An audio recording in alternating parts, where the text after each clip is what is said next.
ಜಮ್ಮು ಕಾಶ್ಮೀರದಲ್ಲಿ ಇತ್ತೀಚಿನ ದಿನಗಳಲ್ಲಿ ಮೋದಿಜಿಯವರ ಮತ್ತು ಅಮಿತ್ ಶಾ ಅವರ ನೇತೃತ್ವದಲ್ಲಿ ಆರ್ಟಿಕಲ್ 370 ಅಂತ ತೆಗೆದು ಹಾಕಿದ ಮೇಲೆ ಮತ್ತು ಒಳ್ಳೆಯ ರೀತಿಯ ಭದ್ರತೆ ಕೊಟ್ಟ ಮೇಲೆ ಯಶಸ್ವಿಯಾದಂಥ ಚುನಾವಣೆ ಆಯಿತು.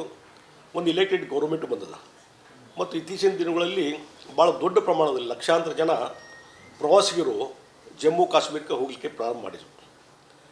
ಒಂದು ರೀತಿ ಒಂದು ಒಳ್ಳೆಯ ರೀತಿಯಂಥ ವಾತಾವರಣ ನಿರ್ಮಾಣ. ಬಹುಶಃ ಜಮ್ಮು ಕಾಶ್ಮೀರದ ಇತಿಹಾಸವನ್ನು ನೋಡಿದಾಗ ಇತ್ತೀಚಿನ ವರ್ಷಗಳಲ್ಲಿ ಅತ್ಯಂತ ಶಾಂತ ರೀತಿಯಾದಂಥ ವಾತಾವರಣ ನಿರ್ಮಾಣ ಆಗಿತ್ತು.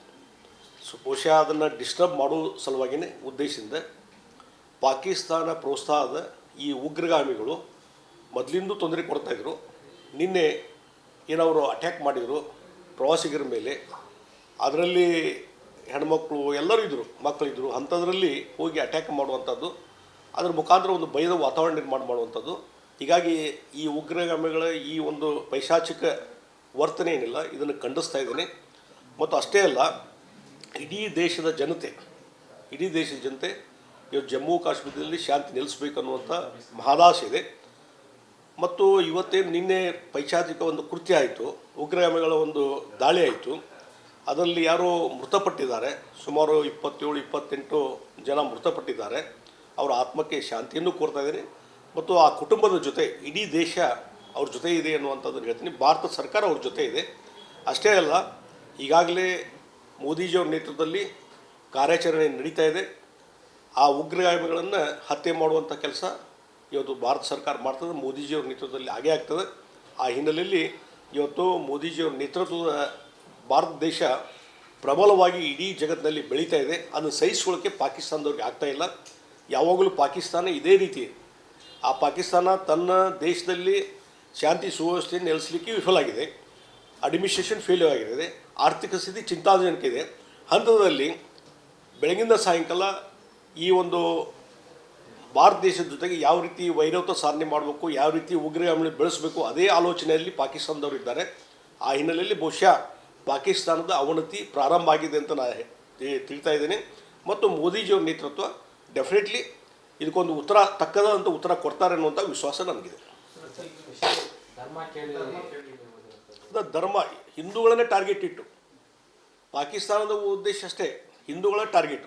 ಇವತ್ತು ಪಾಕಿಸ್ತಾನದಲ್ಲಿ ಅಲ್ಪಸಂಖ್ಯಾತರಂತ ಏನು ಹಿಂದೂಗಳಿದ್ದರು ಅವರೆಲ್ಲವನ್ನು ಹೊರಗೆ ಕಳಿಸುವಂಥ ವ್ಯವಸ್ಥೆ ಆಗಿದೆ ಈಗಾಗಲೇ. ಇನ್ನು ಬಾಂಗ್ಲಾದೇಶದಲ್ಲಿ ಅದೇ ರೀತಿಯಾದಂಥ ವರ್ತನೆ ನಡೀತಾ ಇದೆ. ಹೀಗಾಗಿ ಇವರಿಗೆ ಪಾಕಿಸ್ತಾನದವ್ರಿಗೆ ಉಗ್ರಗಾಮಿಗಳಿಗೆ ಒಂದೇ ಒಂದು ಟಾರ್ಗೆಟ್ ಅಂದರೆ ಹಿಂದೂಗಳು. ಆ ಹಿನ್ನೆಲೆಯಲ್ಲಿ ಹಿಂದೂಗಳನ್ನು ಮುಗಿಸ್ಬೇಕು, ಹಿಂದೂಗಳನ್ನು ಅಲ್ಪಸಂಖ್ಯಾತರನ್ನು ಮಾಡಬೇಕು ಮತ್ತು ಹಿಂದೂಗಳನ್ನು ನಾಶ ಮಾಡಬೇಕು ಅನ್ನುವಂಥದ್ದೇ ಈ ಉಗ್ರಗಾಮಿಗಳ ಮೂಲ ಉದ್ದೇಶ. ಅದಕ್ಕೆ ಪ್ರಚೋದನೆ ಕೊಡುವಂಥವ್ರು ಪಾಕಿಸ್ತಾನ ಅಂತ ನಾನು ಸ್ಪಷ್ಟವಾಗಿ ಹೇಳ್ತದೆ. ಇದೇ ಉದ್ದೇಶ ಏನಾಗಿದೆ, ಮೋದಿಜಿಯವರು ಏನೊಂದು ಬಲಾಢ್ಯ ರಾಷ್ಟ್ರವನ್ನು ಕಟ್ಟಿದ್ದಾರೆ, ಉತ್ತಮ ಆಡಳಿತ ಕೊಟ್ಟಿದ್ದಾರೆ ಮತ್ತು ಜಮ್ಮು ಕಾಶ್ಮೀರದಲ್ಲಿ ಒಂದು ಶಾಂತಿ ನೆಲೆಸಿದೆ. ಅದಕ್ಕಾಗಿ 27-28 ಜನರ ಕೊಂದು ಹಾಕುವ ಮುಖಾಂತರ ಇದು ಶಾಂತಿ ನೆಲೆಸಿಲ್ಲ ಅನ್ನುವಂಥ ಒಂದು ಸಿಗ್ನಲ್ ಕೊಡಬೇಕಾಗಿದೆ ಮತ್ತು ಇದು ಡಿಸ್ಟರ್ಬ್ಡ್ ಏರಿಯಾ ಅನ್ನುವಂಥ ತೋರಿಸ್ಬೇಕಾಗಿದೆ. ಅದಕ್ಕಾಗಿ ಉದ್ದೇಶಪೂರ್ವಕವಾಗಿ ಇವತ್ತು ಮೋದಿಯವರು ಹಿಂದೂಗಳ ಟಾರ್ಗೆಟ್ ಅಂದರೆ ಮೋದಿಯವ್ರ ಟಾರ್ಗೆಟು. ಅದಕ್ಕಾಗಿ ಆ ಹೆಣ್ಮಕ್ಳಿಗೆ ಅವ್ರು ಹೇಳಿದ ಉಗ್ರಗಾಮಿಗಳು ಇವತ್ತು ಮೋದಿಯವ್ರಿಗೆ ಹೋಗಿ ಹೇಳಿ ಇದನ್ನು ಅನ್ನುವಂಥದ್ದನ್ನು, ಅಂದರೆ ಇದು ಸಿಗ್ನಲ್ ಮೋದಿಯವರೇ ಟಾರ್ಗೆಟ್, ಕೊನೆಗೆ ಮೋದಿಯವರ ಟಾರ್ಗೆಟು ಭಾರತ ದೇಶದ ಟಾರ್ಗೆಟು ಮತ್ತು ಹಿಂದೂಗಳ ಟಾರ್ಗೆಟು. ಅದಕ್ಕಾಗಿ ಮೋದಿಯವರು ಡೆಫಿನೆಟ್ಲಿ ಇದಕ್ಕೊಂದು ತಕ್ಕದಂಥ ಉತ್ತರ ಕೊಡ್ತಾರೆ. ಆದಷ್ಟು ಬೇಗನೆ ಇದಾಗ್ತದೆ ಮತ್ತು ಉಗ್ರಗಾಮಿಗಳ ಸಂಪೂರ್ಣ ನಾಶ ಇದರಿಂದ ಆಗಲಿಕ್ಕೆ ಸಾಧ್ಯತೆ.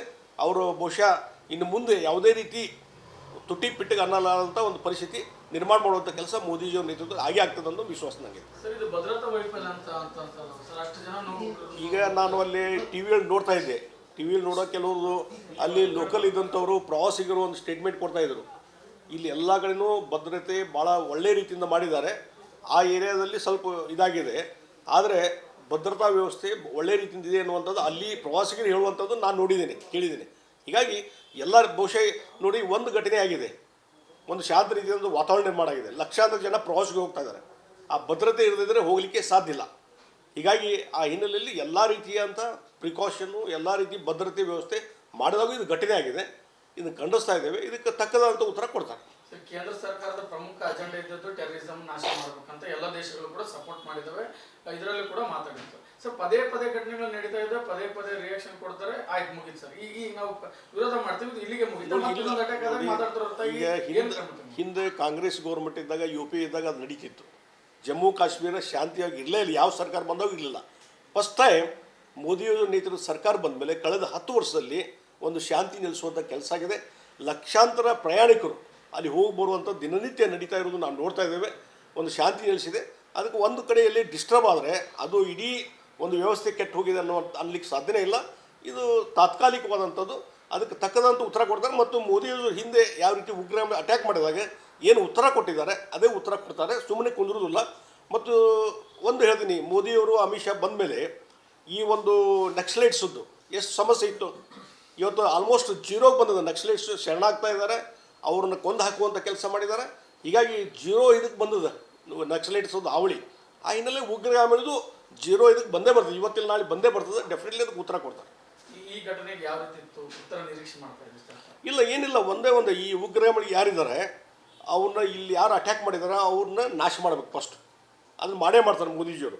ಇನ್ನು ಮೂಲವಾಗಿ ಎಲ್ಲಿ ಪಾಕಿಸ್ತಾನದಲ್ಲಿ ಮೂಲ ಇದೆಯಲ್ಲ, ಅಲ್ಲೇನು ಉಗ್ರಗಾಮಿಗಳ ನೆಲೆ ಇದೆ, ಅವರನ್ನು ನಾಶ ಮಾಡುವಂಥದ್ದು ಭಾಳ ಅವಶ್ಯಕತೆ ಇದೆ. ಅವರ ಯಾವ ರೀತಿ ನಕ್ಸಲೈಟ್ಸನ್ನು ಮೂಲವಾಗಿ ಎಲ್ಲೆಲ್ಲಿ ನಕ್ಸಲೈಟ್ಸ್ ಇದ್ದರು ಅವರೆಲ್ಲರನ್ನೂ ಪಾಯಿಂಟ್ ಮಾಡಿ ಕೊಂದು ಹಾಕುವಂಥದ್ದು, ಶರಣಾಗತಿ ಮಾಡುವಂಥದ್ದು ಮಾಡಿದರು. ಅದೇ ರೀತಿ ಇವತ್ತು ಉಗ್ರಗಾಮಿಗಳು ಇವತ್ತೇನು ಅಟ್ಯಾಕ್ ಮಾಡಿದರೆ ಅವ್ರನ್ನ ನಾಶ ಮಾಡೋದು ಅಷ್ಟೇ ಅಲ್ಲ, ಮೂಲವಾಗಿ ಎಲ್ಲಿ ಅದು ಸ್ಟಾರ್ಟ್ ಆಗಿದೆ ಅದನ್ನೇ ನಾಶ ಮಾಡುವಂಥ ಕೆಲಸ ಡೆಫಿನೆಟ್ಲಿ ಮೋದಿಯವರು ಮಾಡ್ತಾರೆ. ಸರ್, ಹಿಂದೆ ಸರ್ 15 ದಿನದಿಂದ ಪಾಕಿಸ್ತಾನ ಆರ್ಮಿ ಚೀಫ್ ಒಂದು ಸ್ಟೇಟ್ಮೆಂಟನ್ನು ಕೊಟ್ಟಿದ್ದಾರೆ ಸರ್. ಅದನ್ನು ಸ್ವಲ್ಪ ಎಲ್ಲೋ ಪ್ರೀ ಪ್ಲಾನ್ ಅಂತಾರೆ ಸರ್ ಅವ್ರಿಗೆ ಸ್ಟೇಟ್ಮೆಂಟ್ ಕೊಡೋದು. ಅದು ಅವ್ರು ಕೊಡ್ಕೊತಾ ಇರ್ತಾರೆ, ಇದು ಇವತ್ತೇ ನನ್ನದಲ್ಲ. ಅಲ್ಲಿ ಪಾಕಿಸ್ತಾನದ ಅಧಿಕಾರಿಗಳು ಅಲ್ಲಿ ಜನರು ಅವರು ಅನ್ಪಾಪ್ಯುಲರ್ ಆದಾಗ, ಅಲ್ಲಿ ನೆಗೆಟಿವ್ ಕ್ಯಾಂಪೇನ್ ಸ್ಟಾರ್ಟ್ ಆದಾಗ, ಈ ಹೆಚ್ಚುವರಿ ಮೇಲೆ ಸೈನಿಕರ ಆಡಳಿತ ಇದ್ದಂಗೆ ಪಾಕಿಸ್ತಾನದಲ್ಲಿ, ಅಲ್ಲೇನು ಡೆಮಾಕ್ರೆಟಿಕ್ ಸಿಸ್ಟಮ್ದಲ್ಲಿ ಆಡಳಿತ ಇಲ್ಲ. ಹೀಗಾಗಿ ಸೈನಿಕರ ಬಗ್ಗೆ, ಸೈನಿಕ ಮಿಲಿಟ್ರಿ ಸಿಸ್ಟಮ್ ಬಗ್ಗೆ ಜನರಲ್ಲಿ ಅನ್ಪಾಪ್ಯುಲಾರಿಟಿ ಬಂದಾಗ, ನೆಗೆಟಿವ್ ಥಿಂಕಿಂಗ್ ಬಂದಾಗ ಇವರು ಈ ರೀತಿ ವೀರಾವೇಶದ ಸ್ಟೇಟ್ಮೆಂಟ್ ಕೊಡುವ ಮುಖಾಂತರ ಭಾರತ ವಿರೋಧಿಯಾದಂಥ ದ್ವೇಷವನ್ನು ಸಾಧನೆ ಮಾಡುವಂಥ ಕೆಲಸ ಮಾಡ್ತಾರೆ. ಅದು ಅಲ್ಲಿಯ ಜನರಿಗೆ ಪ್ರಿಯ ಆಗ್ತದೆ ಅಂತ ತಿಳ್ಕೊಂಡಿದ್ದಾರೆ ಅವರು. ಬಹುಶಃ ಕೆಲವು ದಿವಸಗಳಲ್ಲಿ ಅವರ ರಿಯಾಲಿಟಿ ಅನ್ನೋದು ಗುರ್ತಾಗ್ತದೆ.